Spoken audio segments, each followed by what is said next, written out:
गुरु प्यारी साध संगत जी, आज हम गुरु नानक साहिब जी की साकी से समझेंगे सच्चे शिष्य की परीक्षा गुरु कैसे लेते हैं।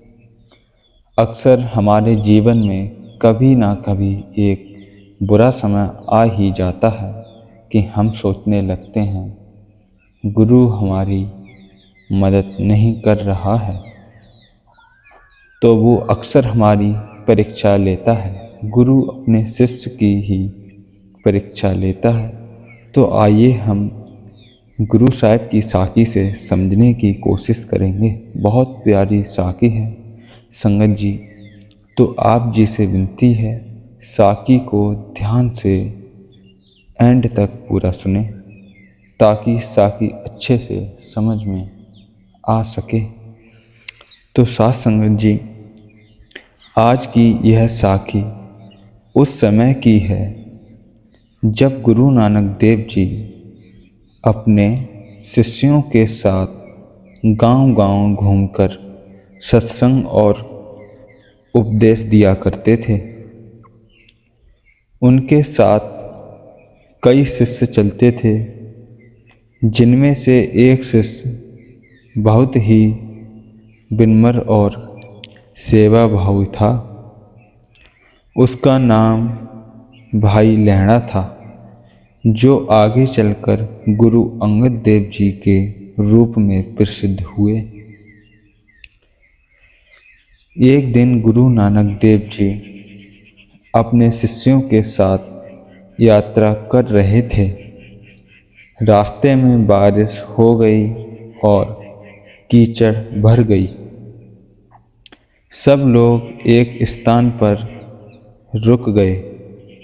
वहाँ एक दीवार गिरी हुई थी और उसे दोबारा खड़ा करना था। गुरुजी ने अपने शिष्यों से कहा, इस दीवार को फिर से खड़ा करो।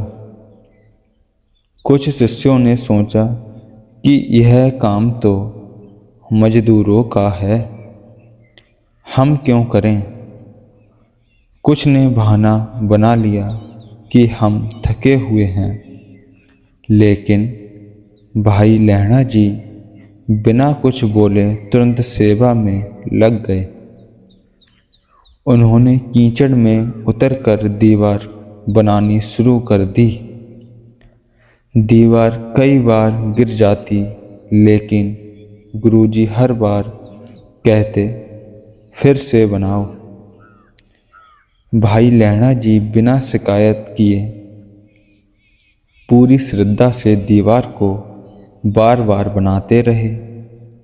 उनके कपड़े कीचड़ से भर गए, शरीर थक गया, लेकिन चेहरे पर कोई सिकन नहीं आई।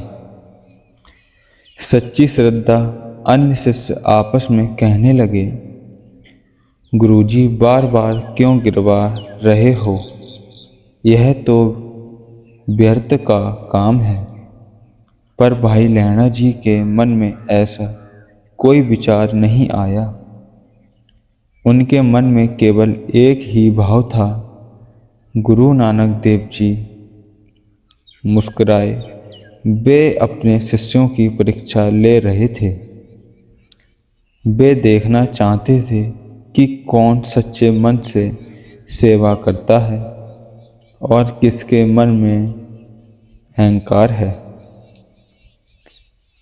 जब दीवार कई बार बन चुकी और गिर चुकी, तब गुरुजी ने कहा, बस करो। फिर उन्होंने सभी शिष्यों को बुलाया और पूछा, तुम्हें क्या समझ आया। कुछ शिष्यों ने कहा, गुरुजी यह काम तो बेकार था। तब गुरुजी ने समझाया, यह दीवार तुम्हारे मन के अहंकार की दीवार थी। जो इसे गिराकर फिर से बना सकता है, वही अपने अंदर के अहंकार को भी गिरा सकता है। फिर गुरुजी ने भाई लहड़ा जी की ओर देखा और कहा, यह सच्चा शिष्य है। इसमें ना कोई अहंकार है, ना कोई सवाल, केवल प्रेम और सेवा है। इस साकी से हमें यह शिक्षा मिलती है कि सच्चा शिष्य वही है जो गुरु के वचनों पर पूर्ण विश्वास रखे और सेवा और समर्पण से ही गुरु की कृपा प्राप्त होती है। केवल नाम जपने से नहीं, बल्कि मन को विनम्र बनाकर चलने से जीवन सफल होता है। गुरु नानक देव जी सदा यही सिखाते थे कि अहंकार त्यागो, सेवा करो, सच्चे मन से नाम जपो, सबको समान समझो। भाई लैणा जी की इसी निस्वार्थ सेवा के कारण गुरु नानक देव जी ने उन्हें अपना उत्तराधिकारी बनाया। वे आगे चलकर गुरु अंगद देव जी बने और सिख पंथ की ज्योति को आगे बढ़ाया। यह साकी हमें बताती है कि गुरु की राह पर चलना आसान नहीं, लेकिन जो व्यक्ति पूरी श्रद्धा और प्रेम से चलता है वही सच्चा शिष्य कहलाता है। जीवन में कितनी भी कठिनाई क्यों ना आए, यदि मन में विश्वास और सेवा का भाव हो तो हर परीक्षा सफल हो जाती है। गुरु नानक देव जी का संदेश आज भी उतना ही सत्य है। सेवा और सच्चाई से ही परमात्मा की प्राप्ति होती है।